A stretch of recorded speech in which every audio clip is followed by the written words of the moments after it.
You are Locked On Bulls Postcast, part of Locked On Sports Chicago on the Locked On Podcast Network. Your team every day.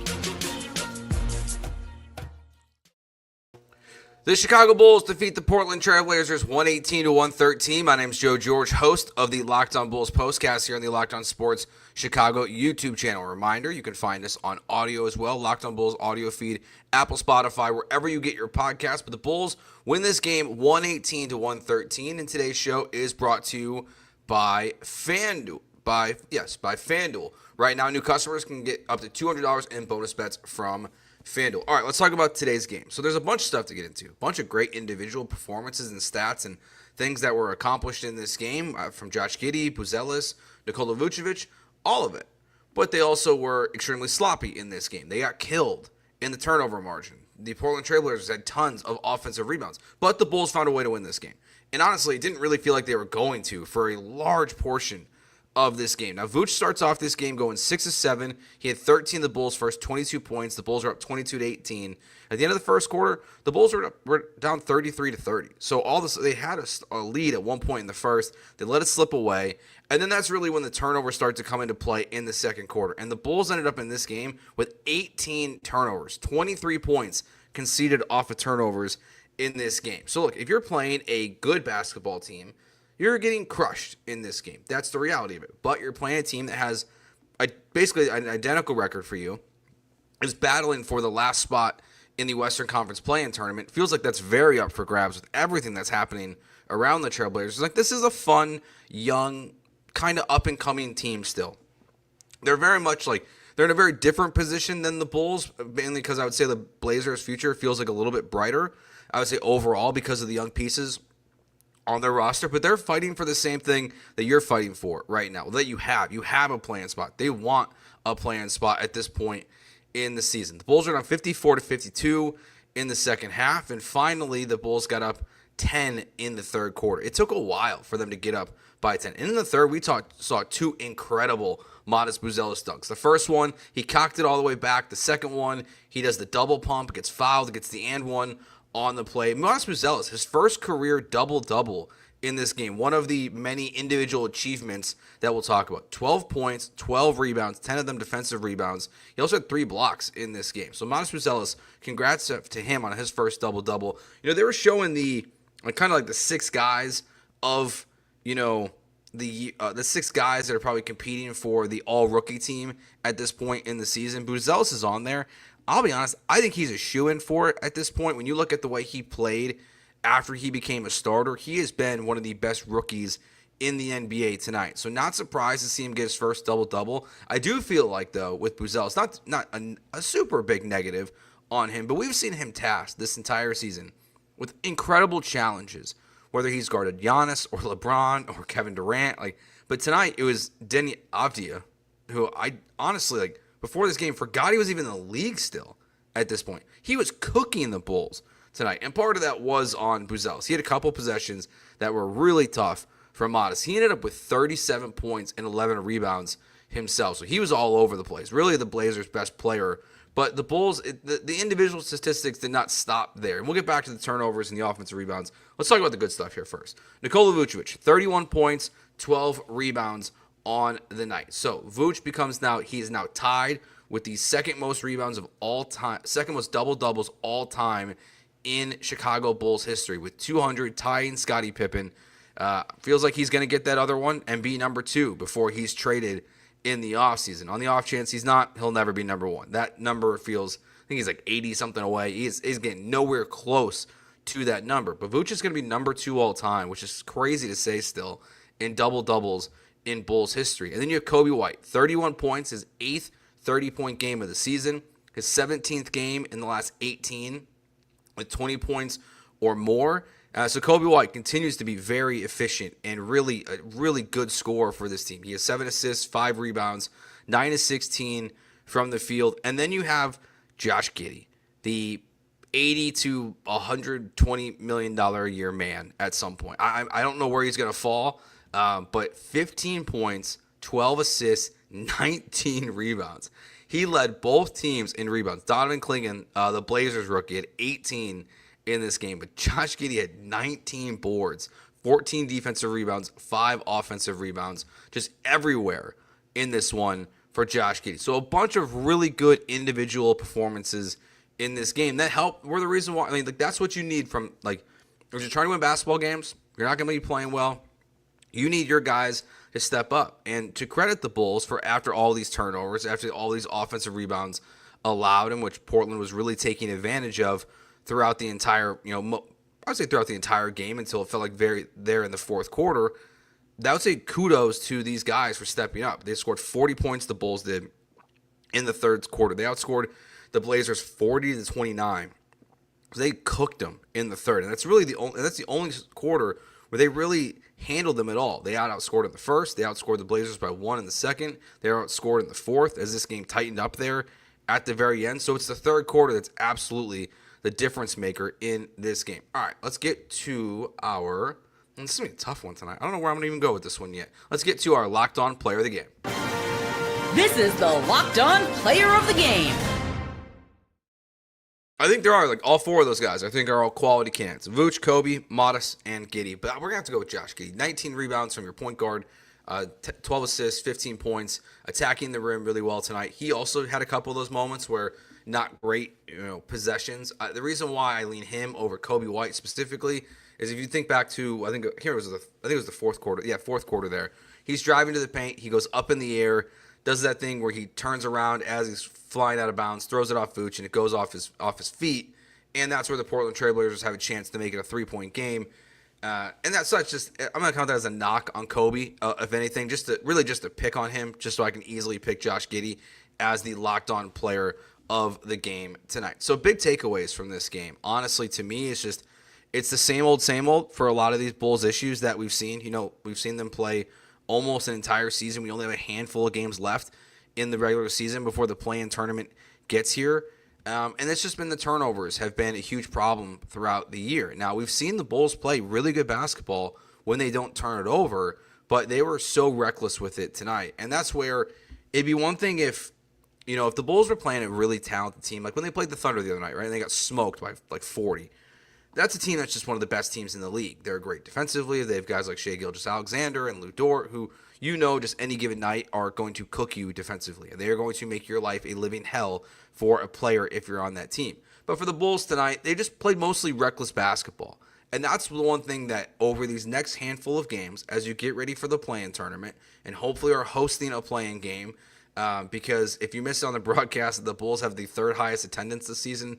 Again, shout out to Bulls fans for after what the product was at one point in the season, after what people's expectations were for the trade deadline, to still show up game in, game out with that much attendance is crazy. That does not happen in many markets the way the Bulls fans have shown up this year. But just the willingness and the sloppiness in which you played tonight, it's going to get you bounced in the tournament immediately, in the play-in tournament. And again, that might be what some Bulls fans want. It doesn't really affect your lottery odds. It doesn't improve them that much if you lose. They're really low as it is. So if you're there, you might as well make it. And you might as well try to make a run at being the 8 seed or the 7 seed and trying to get in the play-in tournament and really get into the tournament. If you're going to do this, just go all the way. Let's see what Josh Giddey and Coby White and Modest Buzelis have in the playoffs if you're playing the Boston Celtics or the Cleveland Cavaliers. Are you losing that series 4-1? Probably. Do I want to see it? At this point, yeah, I do. I'd rather see that than be one and done in the play-in tournament, because then it feels like they've really screwed up this season. If you at least make the playoffs, actually, I can really feel like it's just a better option for me. Of the two evils of not tanking is one and done in the play-in tournament, or the other one is be the 8 seed and lose in 5 games. At this point, I'd rather just be the 8 seed and lose in 5 games. I mean, I might be on an island with that even. You can let me know on Twitter at Joe Georgia Radio if you think that's a dumb take, but I'd rather just see that at this point than lose to the Miami Heat in the first round of the play-in tournament and be sitting, heading to Cancun instead of actually doing something with this season. All right, let's take a break. Let's talk about more of these performances we saw in this game. We'll get to our turning point of tonight's game and what you'll be talking about as well. That's all next year on the Locked On Bulls postcast on the Locked On Sports Chicago YouTube channel. Today's show brought to you by 5 Hour Energy. Daylight savings, it's stuck up on us again. And if you're feeling that loss of hour sleep, 5 Hour Energy has your back. The extra sunshine means more time for fun, but sometimes you need a little boost to power through. Whether you're staying up late watching the March Madness game, the NCAA tournament, squeezing a round of golf after work, or just trying to keep up with your busy day, 5 Hour Energy gives you that quick, refreshing pick-me-up with whatever you need. For me, these Cubs games that have all been on the West Coast have been tough. 5 Hour Energy been getting me through the next day after those games. Head to 5hourenergy.com to find 15 flavors to choose from, including watermelon, blue raspberry, and peach mango. You can even build your own 12-pack or 24-pack delivered right to your door. Need one now? Grab a 5 Hour Energy shot at your local grocery or convenience store. They're everywhere. Stock up today and stay energized. Today's show also brought to you by FanDuel. The NCAA tournament is here. Just 3 games left to go in the tournament, and the FanDuel is giving you the best chance to get in all the action like never before. Right now, new customers can get $200 in bonus bets when your first $5 bet wins. That's 200 extra bucks to use on everything from buzzer beaters to Cinderella stories and who's cutting down the nets. I'm rolling with the Cougs. I got them plus 4.5 against Duke. I'm looking to see if that thing's going to be moving at all before the game, but I think that team is just suffocating defensively and will take down Cooper Flagg over in San Antonio. Also going to be 2 home games for them, only a 3-hour drive. So I feel like that's going to be a huge advantage for the Cougs. You can visit FanDuel.com and get in all the college hoops action all tournament long. All right, so as we're talking through this game, just looking at big picture, what's going on, thinking about the play-in tournament, everything that's coming up, as the Bulls have now, for now, moved into the 9 seed. So as of this moment, they currently will host a play-in game, which would be April 16th is the date for the 9-10 matchup. April 16th, I believe, is the 9-10 matchup right now. It's one of those days right around there. They're only a game and a half back of the Hawks and only 2.5 games back of the Orlando Magic. So to think a little bit big picture here for a little bit of the show today, before we get back into today's actual game and what we saw, if you look at the Bulls schedule, they play Charlotte, Cleveland, Miami, Washington, Philadelphia. If you include this Portland game and even the Toronto game that was on the first, you are playing the bottom of the barrel of the teams in the NBA, not just in the Eastern Conference, or all in the Eastern Conference, and in the Western Conference if you include tonight as well. Really besides that one against Cleveland. And, you never know at this point in the season, like what kind of Cavs team you're going to see. Are you going to see a team that's maybe resting some of their guys? I hate to put too high of expectations on this Bulls team that at times been a bummer, but has also been a lot of fun throughout the year. So if I'm going to include those 2 games they've already won, I would say this final stretch of games, I would say you want to win at least 3 more, go 5-2 over your final 7 games. But honestly, really besides the Cleveland game, if you want to be the 9 seed, that Heat one's going to matter. There's no excuse to lose Sunday afternoon in Charlotte or to lose the Heat or lose to Washington or Philadelphia. So I still feel like the Bulls are going to have a chance to run up the play-in schedule here a little bit and have a chance to play in that 7-8 matchup. It really feels like it is in striking distance. I don't have the other team's schedule in front of me, so it's possible that that's totally asinine. But it's such an easy schedule for the Bulls that I think that's very much in play at this point in the season. All right, let's get to our turning point of tonight's game. Time to reveal where the game was won or lost. It's the turning point. All right, so this is going to be the turning point of the game for me, mainly because it's kind of a funny play that happened, and I have it written down here as pass, ? Bad shot, ? Because it's where Dalen Terry is driving to the hoop, and I don't know what he did. He threw the ball up in the air. I think it was a shot, and it went over the rim, and Nikola Vucevic grabs it, he misses it, and then he puts it back in. So kind of a chaotic play that's happening. There was a lot of sequences like this where it's very chaotic. We're back and forth. I mean, at one point, the Blazers had missed 11 straight shots while the Bulls had not scored in 6 minutes and 20 seconds. So both teams were just absolutely terrible for a chunk of this game. But that there put the Bulls up 78-72. And yes, there's a lot of game left. And obviously, the Blazers got it close again later in the fourth quarter. That was in the third quarter, this play I'm talking about here. I feel like that's the one, though, where it gave the Bulls a 6-point lead, and then Patrick Williams, only a couple possessions later, got his first points of the night. It might have been his only points of the night, to be honest, now that I think about it. And when he scored for the first time, it put the Bulls up by double digits and really felt like at that point the Bulls were going to run away with it. Of course, they didn't totally run away with it, but they had control for the rest of the game at that point. All right, and before we wrap up our show tonight, let's get to what you'll be talking about after this game. This is what you'll be talking about. I think there's two things Bulls fans will be talking about after this game. There's going to be the fun Josh Giddey conversation, and then there's going to be like, I can't believe this conversation. We've already kind of hit on the I can't believe this. I wonder like what the conversation is with people who are maybe even a little bit older than I am. People that who really were like in the Jordan era, and the fact that Nikola Vucevic is about to pass Scottie Pippen for second most double-doubles of all time in franchise history. Coby White, when he hits his next three, because the one got turned over tonight, he'll beat his own record for most three-pointers made in a single season. So he'll break that on Sunday when the Bulls play the Hornets. But I think that's one thing that people were talking about. It's just like, I cannot believe Vooch is going to be number 2 all time in Bulls history in double-doubles. And then the one that there's a positive from this game, again, is Josh Giddey.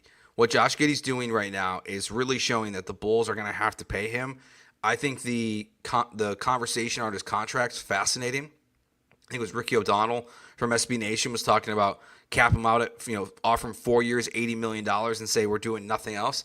I'd be fine with that. I'd be willing to offer him a little bit more at this point. But again, that's kind of why I want to see the Bulls be the 8th seed at this point or the 7th seed and grind their way into the playoffs, because I want to see what it looks like with Josh Giddey when the defense is ramped up a little bit and it's not just the Portland Trailblazers that you're cooking with assists and buckets. I want to see what it looks like in a real competition. I think that would just be helpful for the Bulls at this point in determining what his contract is, because we spent a large portion of these postcast shows asking the question of how can you pay Josh Giddey if he doesn't close basketball games? Obviously, he's closing them now, and at some point, I think Lonzo Ball's coming back. I thought he was coming back tonight, and apparently he's not ready yet. The wrist is still bugging him with the follow-through, so maybe we'll see him play on Sunday.